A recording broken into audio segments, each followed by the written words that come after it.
Are you working? What kind of work do you do?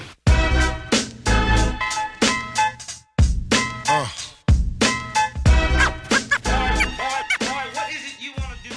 Welcome to another edition of Who's That DJ, where myself, JSG, goes around and talks to DJs who are currently out in the industry doing their thing and are relevant and, doing whatever they need to in the scene.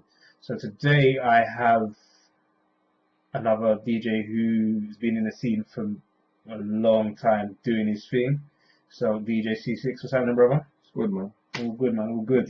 Yeah, Right. So how we normally start the shows off, we get the DJ to talk about themselves, who they are, kind of like the origin story, like how you got into DJing, Okay. and that sort of thing. So Cool. yeah, take it away. Who you are. Name's DJ Ceesix, aka the heartbeat of the party. Mm. Been DJing started DJing in 1998. Kind of followed my father's footsteps. He was in a sound. Mm-hmm. So yeah, just started DJing. Used to DJ in the youth club. Yeah. And just kept going. I had the sound with some of my friends early days, like 2000. Mm. But yeah, they weren't too serious about it, so split up, went solo again. Mm-hmm. But yeah, so started taking it serious about 2000. Mm-hmm. And just kept going. Yeah. And it just got bigger and bigger. Started to pay a lot of emphasis into it. Mm-hmm. Say about 2008 was when I started to say, I'm going to do this thing a bit more serious. Mm-hmm. And then say from 2012, I've just been on it. So yeah, the last 6 years has been pretty dominant. Like I've been going hard. Mm-hmm. So yeah, that's basically it. Basically the C6 story. Yeah. Okay, cool. So in terms of, obviously, what was like your first piece of equipment? You started out on turntables and then kind of Yeah, well, I didn't own any turntables. My dad used to have turntables, and I used to use his turntables. Used to buy records, like not loads. I didn't have like a massive record collection. But Yeah. I had enough to be able to play the music that I wanted to play. Yeah. You get what I'm saying? But I went to CDs pretty early. Mm-hmm. Yeah, my CD pouch was on point. Like, Yeah, of course. I took a lot of pride in my CD pouch. Mm-hmm. So yeah, I kind of converted to CDs pretty quick. A friend of mine had Pioneer 100s. Original. Yeah, little silver ones. Used to have a pair of them. So so I learned how to use them, and I was on it. CDs. But then time I used to buy CDs. Yeah. I used to go and buy like what I used to call it? It used to be like a compilation CD. What was it called?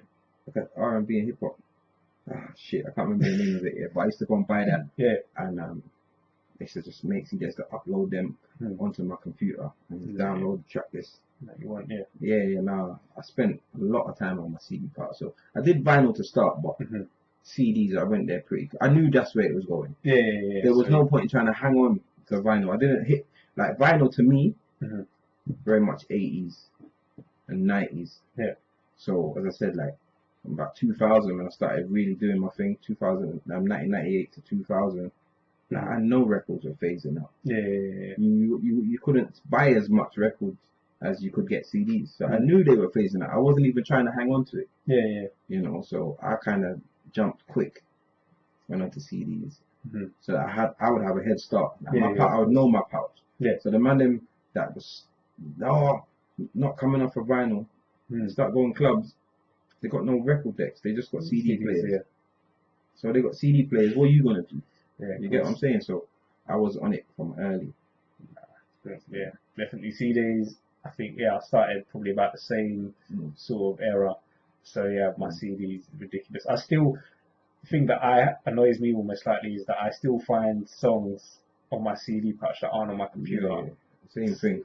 I used to have the big slack of 200, not a big one with I used to pull like a suitcase. Yeah.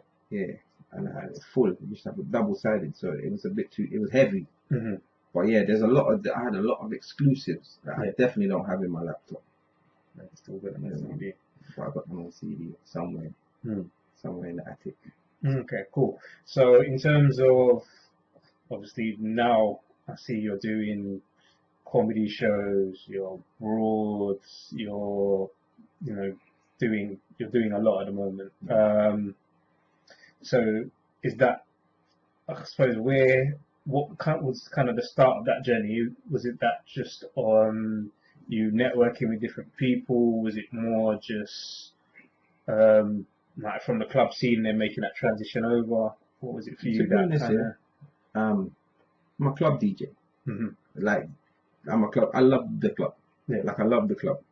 So I ain't trying to be a wedding DJ. I ain't trying to be a comedy show DJ. I ain't trying to be a interval DJ. Mm-hmm. I'm a club DJ. Yeah. International club DJ. Yeah. But I do everything. Anywhere where music is required, I don't mind doing. Yeah. So I do like weddings. Mm-hmm. I don't want to be a wedding DJ. Right. Okay. And I do like the comedy shows. But I don't want to be a comedy show DJ. Mm-hmm. Like, I am a club DJ. Yeah. Come in the club and throw down a serious set. Yeah. And I think how I started to get these other bookings was like, I try not to be boxed in. Okay. So like, I'm multi-genre. Mm-hmm. So like, and I really study the music that I play. So I don't play every single genre. So although I'm open format, I don't play every single genre. Yeah. So the genres that I do play, I focus on them, I learn them, I study them, so that I can go out and be the best. Yeah. Do you get what I'm saying? Or be my best, I should say. So when I go out, I don't take no prisoners. Yeah.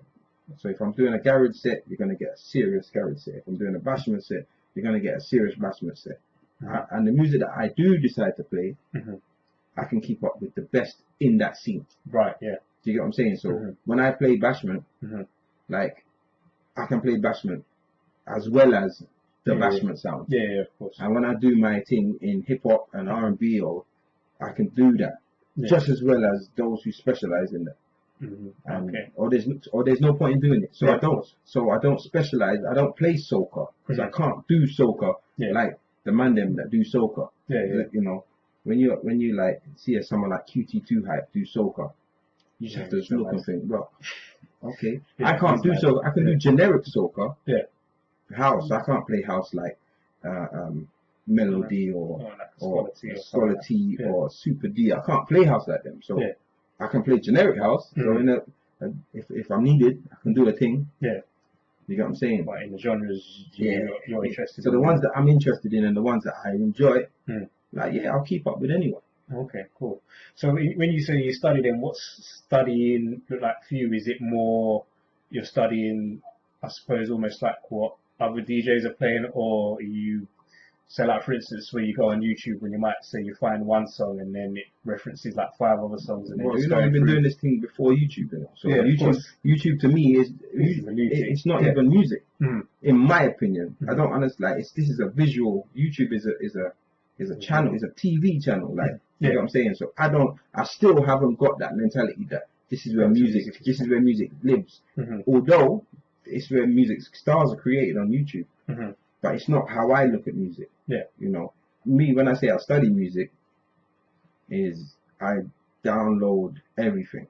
And I listen to everything. I walk around constantly with my earpiece, with my headphones on. And I'm listening to music and drive around like all day, every day, listening to the new stuff. And I just feel like I have something in me. I don't know what it is, but I can smell a hit. Yeah. Or I can smell what works with what, and I kind of have I've got a good knowledge of what the average person likes. Hence why my sets are usually on point. You know what I'm saying? Like, I don't isolate people too much. So if I'm playing a tune or a section of tunes that you may not know, like, I will get around to you. Yeah. But everybody in the club when I'm playing will have their time. Yeah. You get what I'm saying? So I don't follow anybody's style. Like, if just because DJs are playing it, it doesn't mean that I'm gonna play it. Yeah. And there's tunes that I definitely play that no one don't play. Yeah. Because I just think that they're bad. And I'm scared to introduce new music. If I think something's banging, I'll play it. Yeah. And I will sandwich it with tunes that everyone may know, so that I can introduce it and it doesn't isolate anyone. There's nothing worse than just playing some random shit in a club and everyone's like, really? Yeah. But if you do it right and introduce it well, then you can play anything. Yeah, no, that's very true. I think there's a lot of DJs, especially in the club scene, where they only want to play bangers, and they might think something's a banger, but they're not. They don't want to play it until it starts to build a bit of traction. Yeah. Which I don't mind being. I'll be the first to play stuff. Like, I'll be the first. You know, I don't want to be getting forward just because everyone else has got them. I'll play. I don't mind playing it first. You get what I'm saying? Yeah, I hear that. Okay, so in terms of your involvement, obviously, so you're more so airing towards the club side of as your preference. Well, that's how it is, isn't it? Like, I don't know.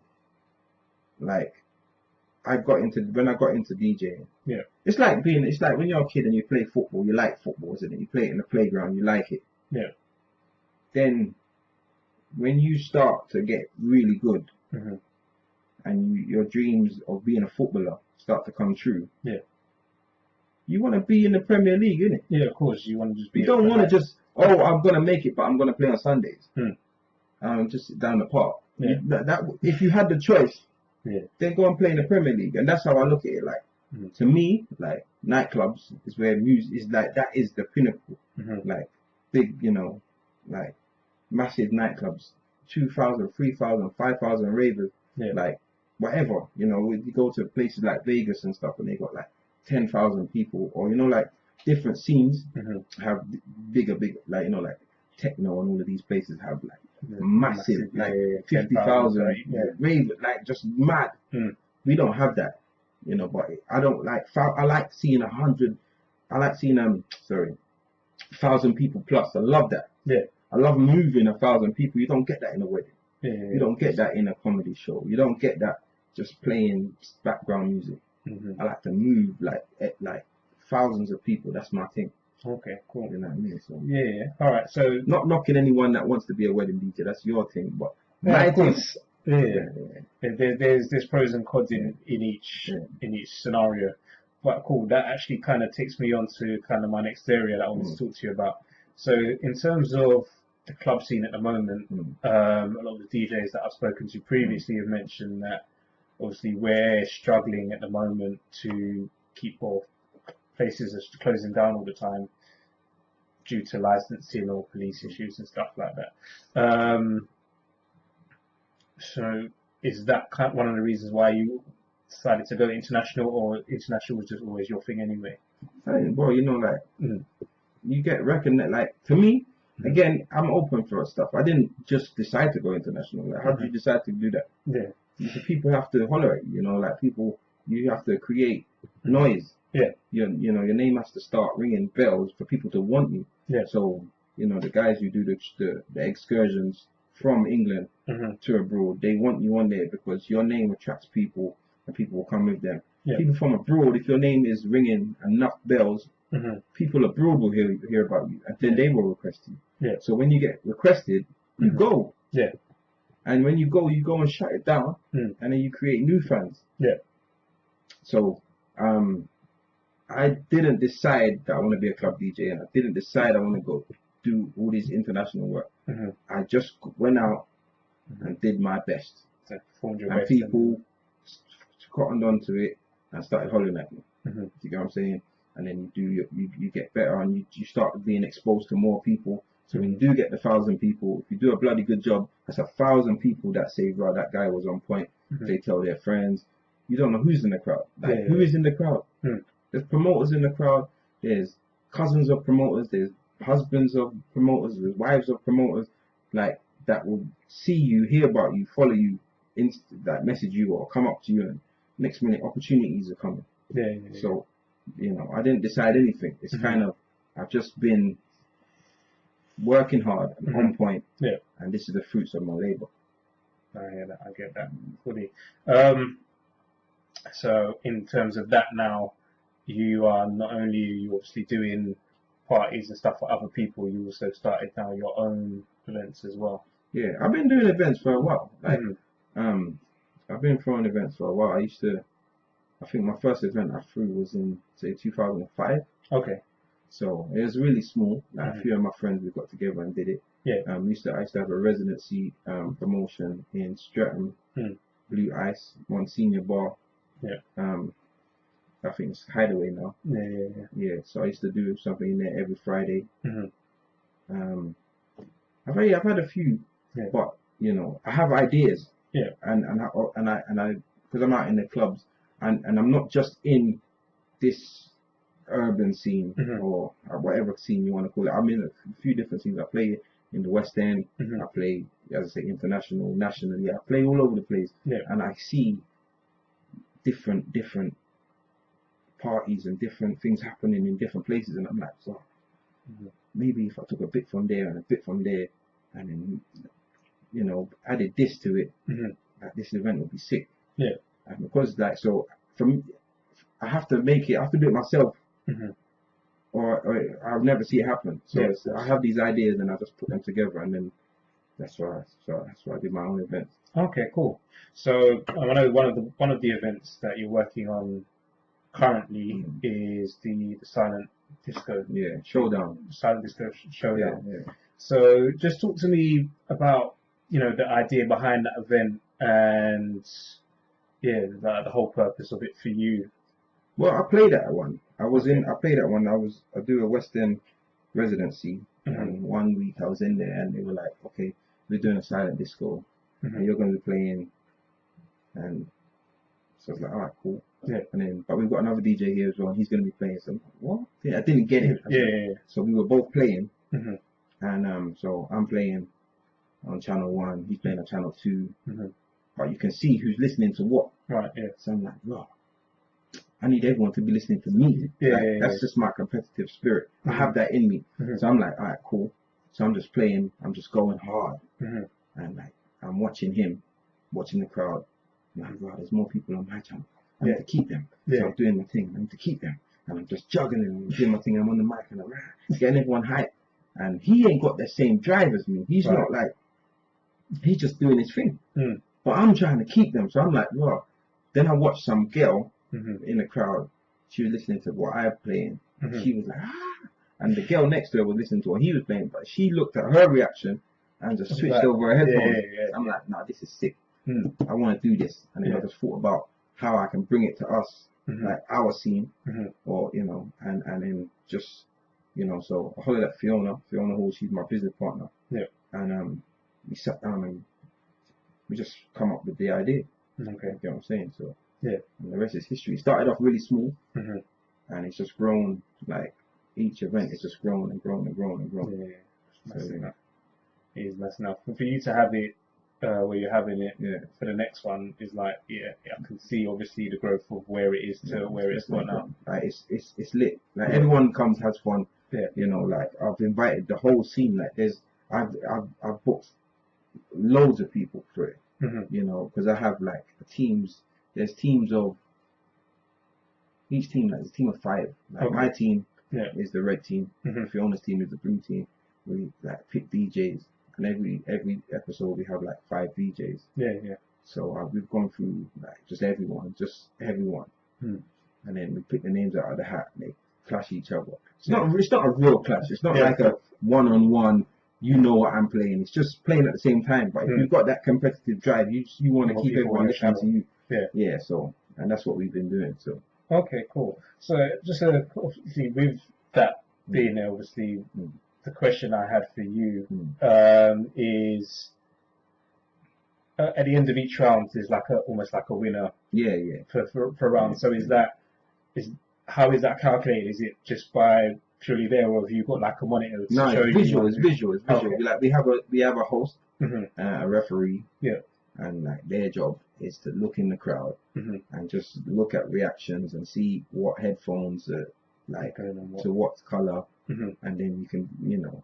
So it's about the whole round. We don't try and make it, you know, just what we see at the end or just what we see at the beginning. It's just, you know, for the whole round. And you can see like there's some rounds where like everyone's listening to red. And then there's parts of it when everyone's listening to blue. So it's just sick, man. It's just sick. Make sure you come to a showdown. It's sick. Have you been to one?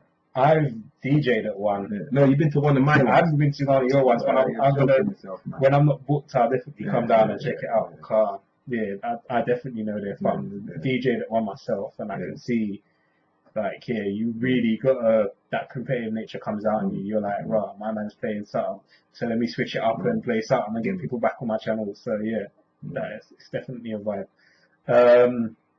Cool. All right. So moving on to the specific DJ scene now. I'm speaking. Basically, what do you see as being great things, good things about the scene at the moment, and what things that you say aren't great and need improving? And when you say the scene, you like, let me know what you mean. All right. So when I say the scene, I'm talking about like the DJ landscape. So obviously, when you look out and you look at what other DJs are doing, what other DJs are up to, what other promoters are up to, events that are running, what is your overall view of what you see that out there at the moment that's happening in the DJ landscape? Well, this is, like, there's so many different scenes within the DJ scene, within the music scene. Mm-hmm. And as I said, I'm on quite a few. I try not to box myself in. Yeah, of course. So there's scenes like, when you're in the West End, it's vibrant. Yeah. The clubs they're not short clubs. And there's people there every single day, every night. There's stuff on every night. So that scene's really doing well. We, have a lot of issues with the police. They close down a lot of the clubs on, black scene. Like especially in London, I'm not sure it's like outside of London to the same extent, but we definitely have a big fight on our hands. So that's more politics based. Okay. Do you get what I'm saying? But in terms of DJing, like,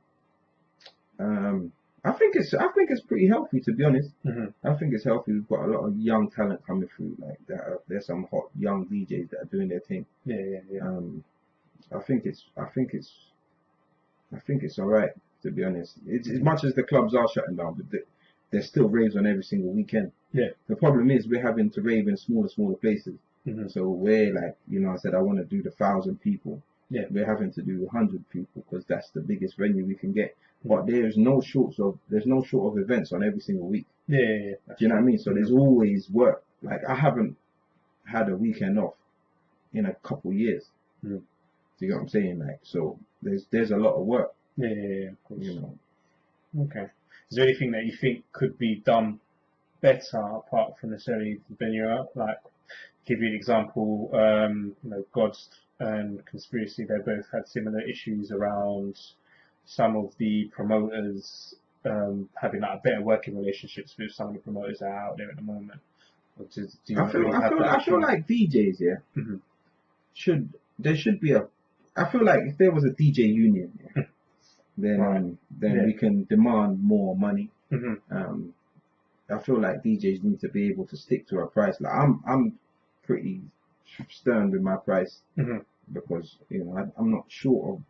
I don't feel like I need to run down anything. So if I tell you that I charge A and you can't afford that and it's reasonable, then I'm not gonna price you out. You say I'm just doing a small event and I'm not gonna charge you £1,000. You're not even gonna, especially if you're not even gonna make £1,000. That'd be silly. But like I feel like I charge a reasonable cost for what I do and for what I bring to the table, and I value myself. So if you try and I take it, you're gonna insult me if you offer me monkey money. You're gonna insult me, and I will say no. And if more people stood up for themselves and were prepared to get what they were worth, then I feel like it would be better. Because we could demand higher money, which is respect, basically. Of course. But in terms of like, so that's what I think we can do. And I think DJs need to have a bit more togetherness. There's always going to be bitchy DJs, but that's in every single. There's footballers that look at other footballers and what's this? If a guy came in here right now that was a painter and decorator, he would look at your cutting in and be like, "Who done that?" A boiler, a plumber will come and look at your boiling and think, "We've done that," because that's just what you do, innit? Like, of course. Whatever you do as a profession, you scrutinize that. So DJs always scrutinize each other, but I feel like we should have a bit more unity. Every Christmas, I throw a big Christmas dinner. Yeah. And invite all the DJs. I invite everyone. Well, if you're in my phone book. I don't have everyone's number. But if you're in my phone book, I just invite everyone. So, you know, year on year, it's getting bigger and bigger. We have 60, 70 DJs who's come around. We'll chat. If you don't know someone, you meet them. You just talk. And I feel like it's important. There's people that don't like me. Or chat shit about me. But until you say it to my face, then cool. Exactly. Even if I know. If I know you're chatting shit, but you ain't saying it to me, to me, you're not threatening. There's no threat to me. I'll just be normal. Like, I'm cool. Go on, bro. The moment you feel like you can challenge me and then tell me, oh, whatever, then we'll have a problem. But until then, I ain't got no problem. So I invite everyone around. We all sit down. We'll get to know each other. And I feel it's very healthy. We've created a lot of relationships there. You know, I went to Malaga with the RJS lot, which is, they're the DJs from over North London. We ran a road show, Pure Vibes, Slick, Chucky, Vendetta, like, and then I met them. Didn't know them before.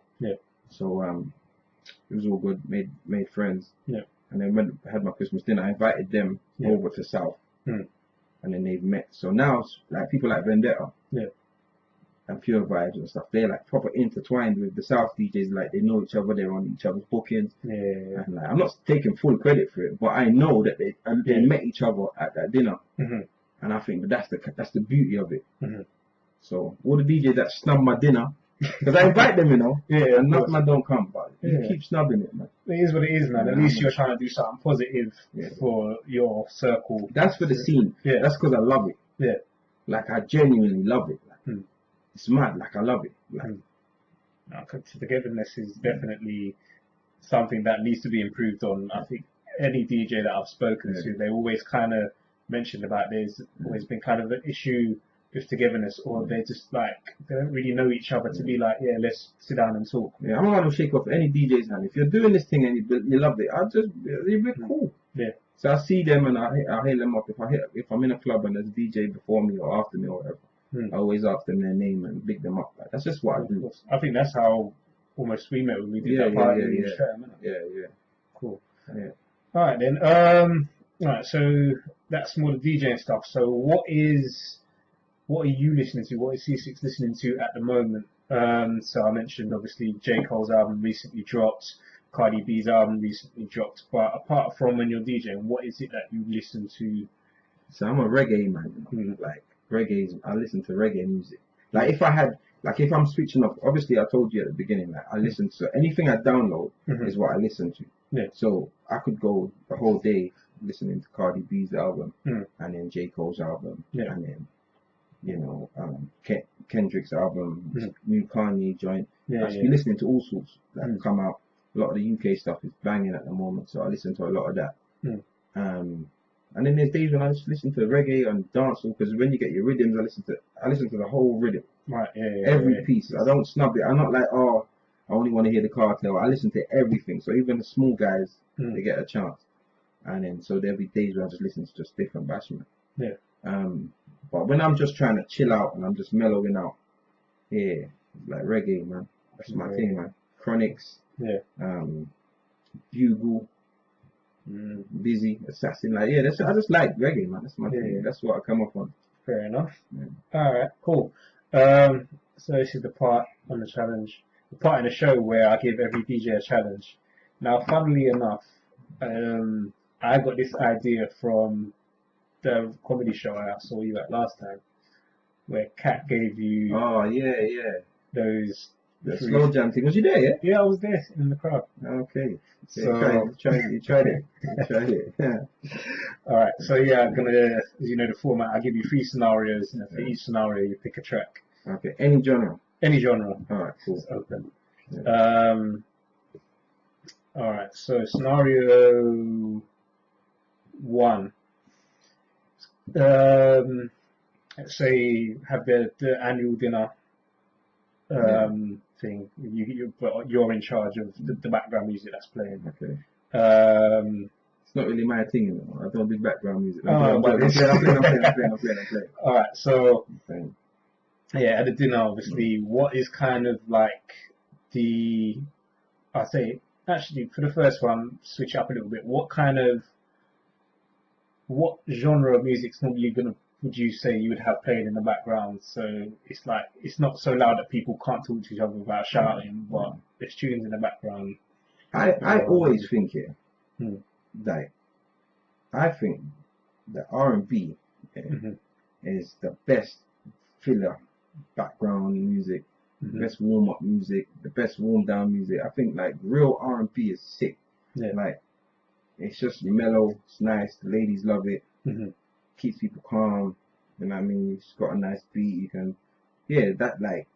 So I will just play some nice R&B, not too girly because a lot of the beat is like more male orientated. But I wouldn't try and make it tuggy and nothing. I'll just keep it nice and mellow, nice R&B, low, so people can just vibe. Keep the energy in the room. I'm all about energy. You get what I'm saying? So if the energy's right, then we'll have a nice evening. All right, calm. So second track, let's see, Summer Holiday. So you just stepped off the plane in Zante. What's kind of your tune that will say that you'll be listening to get you ready for what's about to go down? You see, like in Zante. You see, like is it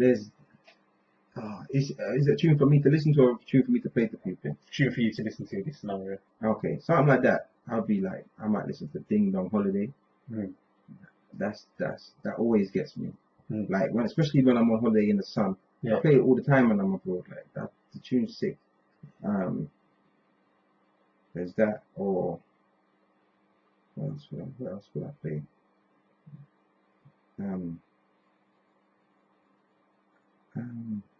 Yeah, probably that will probably be like my vibe, or Something to just get you ready, so something, you know something little gassy, something just nice and happy music, you know what I mean? You can smile and do a little dance to it.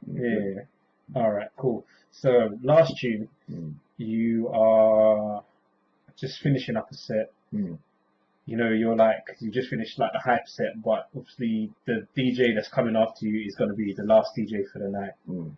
So what's kind of your finishing tune where you say you're preparing the people to like listen to slow jams or something like that? So to be honest, kind of calm from the hype. That's not my job, Yeah. That's your job. You're the next DJ, Yeah. Like if I'm doing the hype stuff, and your set is to do like that's where your intro comes in. That's where you do that for yourself. So I'm gonna keep it hyped to the end. Right. Yeah. I'm gonna keep it hyped to the end, so that when I finish my set, I'll finish on a hype. I'm not trying to bring it down for anything. But if I had to, if I had to bring it down, it all depends on the genre that I'm playing. To be honest, because there's mellow bangers, like there's bangers, but it's just mellow. For example, last year, if you were playing Bashment, Dexter Daps, Owner, banger, but very mellow, slow, like almost like a Bashment slow jam. So if you were doing a Bashment set and everybody was hype, and then you drop that towards at the end, it's not really it's not a dancey tune, but it's hype and people love it, but it's mellow, Or if you were playing hip hop and R&B, for example, and you had a couple of years back when Bryson Tiller come out, and you're doing a sick set and you played Don't, still it was relevant, but it's mellow. So if that is what I had to do, then something like that I'd drop. Alright, cool. So I kind of turn the floor over to you now in terms of, is there anything about DJing, hip club scene, any kind of DJing specific things that you want to address to the viewership, or any DJ related sort of questions that you want to chuck my way? I think people I think DJs just keep doing what they're doing, man. But study your music, study your music. Like people just play music, and don't study music. For example, it's a lot different now because there's not a lot of younger DJs don't have a lot of history. Okay, So if you're 20, your old school is Chris Brown. Yeah. That's your old school. like Chris, yeah, like '05, like early Drake's. That's your old school. Mm. Do you get what I'm saying? So it's harder for a younger DJ to have that backstory. But then I will say study it, because now, like, I feel like if you are a young DJ and you're old school for what you used to listen to is Chris Brown and early Drake, then you need to go back and study the Snoops and the Biggies and Lauryn Hills and just keep going back and study it, just so that you understand it. Then you can kind of almost see where music comes from, or so some of the styles that you're listening to, you're like, oh my god, that came from this tune.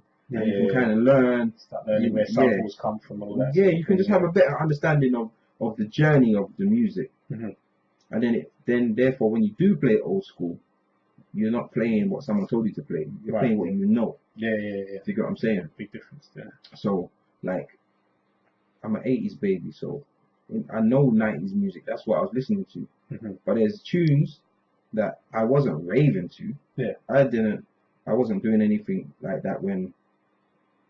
So let me think of an example. So the Bogle, like Bashment, for example, the Bogle era. I was in primary school. Like that was 90. That was early 90, 1991. Yeah. Like I wasn't raving. Yeah, of course. But I was running around Carnival listening to it, and I just remember it. But that's to me, that's my old school. So I understand that music. But then for me to be able to play, to understand that and play it really well, I got to know what came before that. Yeah. So I need to know about the Supercat era and what came, the early Tenor Saw and Nitty Gritty. I need to know about those to understand Buju and Cobra and Spragga Benz to be able to understand Busy, Assassin, Cartel, and you know what I mean. So you have to kind of understand, Then you even someone like Beanie Man. So you listen to Beanie Man now. If you know Beanie Man's story, you know how sick he is now. Yeah, of course. Bounty Killer, like listening to him now. If you know his story, you know why he's so sick. So yeah, that's just my thing. Just study your music, have a good understanding of what it is that you want to play. Don't play everything just because you can get everything. Anyone can get a hard drive and get it loaded up, but don't mean you don't have to play that. Yeah, of course. You get what I'm saying? You don't have to play that. Play what you like, what you've got a genuine interest in, because when you're genuinely interested in something, you can deliver it better. That product can be delivered perfectly. Yeah, it comes across. Yeah, you can talk about a car salesman who loves cars can sell you any car because he's talking with passion. Someone who's just doing it for a job, their sales are going to be shit. Yeah, because they all just go, it's got windscreen, But if someone really loves it, they can say that shit. You get what I'm saying? So do what you love, like play what you love, and then I feel like you'll be unstoppable. Yeah. You get what I'm saying? And I'm also about, I share my knowledge and my understanding with everyone. I've helped DJs, man. I've helped DJs. I've helped enough DJs, man. If I get an idea and it's not going to work for me, I'll give it to you. Yeah. If you're out and you're playing a tune, or you're out, I've seen DJs out and struggle, and I just go and tell them what I would do, not what to do, just what I would do. Yeah, to try and give them a bit of inspiration. And then, well, sometimes I get like brain freeze. I'll be out, and you might be over there with something in your head and just watching, or DJs that run into a club just in time for their set. I will go and tell you what's been played, so you don't repeat. Other man will just watch you dive, but I'm about the event. I like the whole party to be turned up. You get what I'm saying? So I'm not gonna just watch you come in and play what my man just played. No, of course. I will tell you, oh, listen, such and such and such. I also help DJs technically. Yeah. So you'll be in a rave and Serato will jam. Yeah. I will help you. Yeah. Your deck might stick. I will help you. Like I will come up and help you, even if I'm in the club as a raver. I'm gonna come and help you, especially if I know how to do it. Because, like, in terms of all the equipment, I understand it. Yeah. So I'll go and help. I've watch people just dive, like, and the music stops. Yeah. Everyone's looking like, wow, I'll go on for the DJ. Yeah. I'm gonna go up and help, but nothing man wouldn't. And that's the kind of level that you gotta be at. I will help anyone. Yeah, of course. I give advice, or some foolish advice, whatever. But it's my advice. Yeah. 100%. I've put DJs together, like created sounds like, raw. You're good. He's sick, but together you lot will be amazing. Yeah. Introduce them, they talk, they like, then bam, they're moving. Mm. You know what I mean? So I just feel like, that is it. Once you got your passion and you understand it, you will do for your scene, you will do for the game. Yeah. You get what I'm saying? Cool. All right then. So yeah, in terms of your socials and everything else, how can people get hold of you? Yeah, so like what your socials, website, anything else? If you want to follow me, Mm. it's Ceesix. That's CEESIX. Mhm. That's on your Instagram, your Snapchat, Mhm. your Twitter. I think I'm not really bothered about Snap. I don't really snap. Yeah. But yeah, it's your Instagram. Also, you can check out www.c6.com. Mm. And people, if you've got yourself one of these smartphone, Mm. jump onto your app store, type in DJ C6, download my app. Mm. And so we're trying to do things different. So jump on, download the app. Mm. We've got mixes on there. You find out where I'm playing, pictures, get interactive. So make sure that's the thing. C6 app. Jump onto that.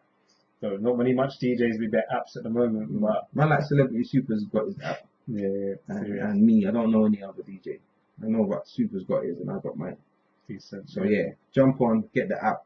Mm. C6, CEESIX, App Store, Google Play Store. It's on both of them. So yeah, be a thing. You've been told. All right, what I'll do is obviously I'll link all of those in the description below the video, and I'll put out in the YouTube and SoundCloud description as well, so people know where to find it. All right, cool. So yeah, man, that's another episode of Who's That DJ. I've been JSG. You've been C6. Until next time, peace out.